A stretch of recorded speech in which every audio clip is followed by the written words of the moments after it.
Channel Vihaan degree updates అయితే ఈ వీడియోలో అయితే మీకు కృష్ణా యూనివర్సిటీ సంబంధించిన న్యూస్ అయితే మ్యాటర్ చదువుని చూడండి.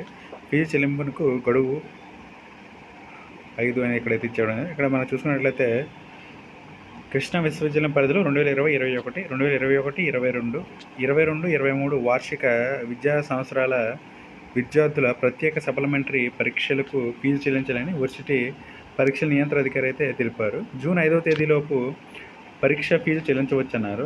200 అపరాధ రుసుముతో అయితే జూన్ 10వ తేదీ వరకు చెల్లించవచ్చని వెల్లడించారు. ఒక్కొక్క థియరీ ప్రాక్టికల్ ఫీజు 500కి అయితే తెలిపారు. ఫ్రెండ్స్, ఎవరైతే మరి కృష్ణా యూనివర్సిటీకి సంబంధించి స్టూడెంట్స్ అయితే 2020, 21, 21, 22, 23 ఎవరవుతున్నారో ఖచ్చితంగా మీకు సంబంధించి ప్రత్యేక సప్లిమెంటరీ పరీక్ష ఫీజు కూడా ఎక్కడైతే మనకైతే నోటిఫికేషన్ వచ్చింది. మనకి లాస్ట్ డేట్ వచ్చి ఫైన్తో అయితే జూన్ 10వ తేదీ వరకు అయితే ఉంది. ఇక్కడ ఫీజు చూసుకున్నట్లయితే మీరు ఎగ్జామ్స్కి నెక్స్ట్ ప్రాక్టికల్కి అయితే 500 అయితే తెలిపారు. ఫ్రెండ్స్, ఎవరైనా ఉంటే ఖచ్చితంగా అయితే మీ బ్యాక్లాగ్స్ ఉంటే ఖచ్చితంగా అయితే ఈ స్పెషల్ సప్లిమెంటరీకి అయితే మీరు ఒకసారి అయితే అప్లై చేసుకోండి. ఇది గైస్ మరి నా వీడియోని లైక్ చేయండి, షేర్ చేయండి, ఛానల్ అయితే సబ్స్క్రైబ్ చేసుకోండి. Okay, thank you guys.